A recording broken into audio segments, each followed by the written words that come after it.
নমস্কাৰ সকলোলৈ পুনৰবাৰ মোৰ চেনেললৈ আপোনালোক সকলোকে স্বাগতম জনাইছোঁ। এয়া কল আৰু আপেলটো যে দেখিলে এইখিনিৰে মই আজি এটা কেক বনাম আৰু সেইটো আপোনালোকক শ্বেয়াৰ কৰিম। এয়া চাওকচোন, মই কল বাকলাই ল'লোঁ আৰু আপেলখিনি বাকলি গুচাই অকণমান বইল কৰি ল'লোঁ কেঁচা ভাপটো গুচাবলৈ। এয়া 3টা কণী লৈছোঁ আৰু আধা কাপ ৰিফাইন সেইখিনি গ্ৰাইণ্ড কৰি ল'লোঁ।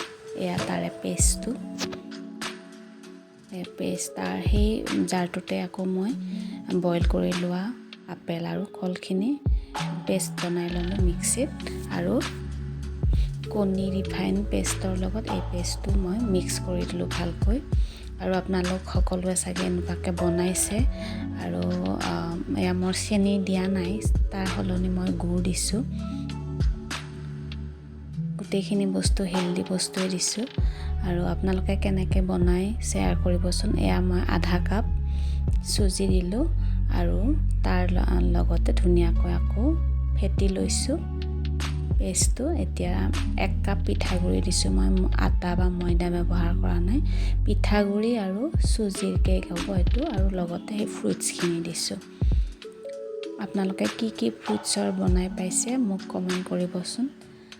আৰু এয়া এতিয়া মই 15 মিনিটছ ৰেষ্টত থ'লোঁ। তাৰপিছত এনেকুৱা হৈ গৈছে গ্ৰেভিটো আৰু বেলেগকৈ গাখীৰ দিব লগা হোৱা নাই। ধুনীয়া। এতিয়া মই 1.5 চামুচ বেকিং পাউডাৰ দিছোঁ, বেকিং ছ'ডা দিয়া নাই। এতিয়া ধুনীয়াকৈ মিহলাই এতিয়া মই কেকৰ মলটো দি দিছোঁ। অকণমান লৰাই দিছোঁ যাতে ভিতৰৰ যিখিনি হাৱা বা সোমাই থাকে সেইখিনি ওলাই আহিব। এতিয়া মই বাদাম দি দিছোঁ ওপৰত, আৰু আপোনালোকে ইচ্ছা কৰিলে যিকোনো ড্ৰাই ফ্ৰুটছ দিব পাৰে। আৰু এতিয়া এই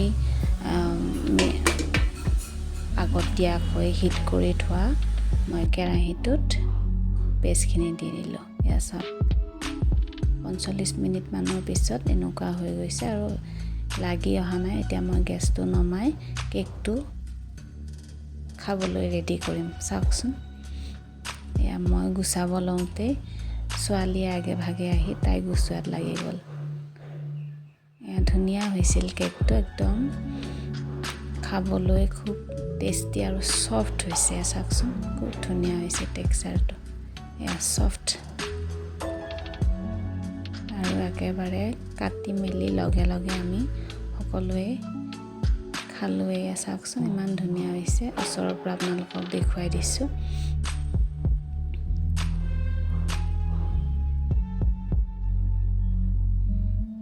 আৰু মোৰ এই ৰেচিপিটো যদি আপোনালোকে ভাল পাইছে, কেতিয়াবা এনেকৈ বনাই চাব। যিসকলে বনাই পাইছে তেওঁলোককতো বাৰু ক'বই নালাগে।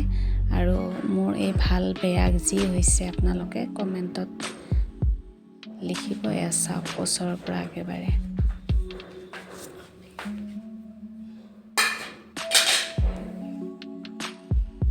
থেংক ইউ ভিডিঅ'টো চোৱাৰ বাবে।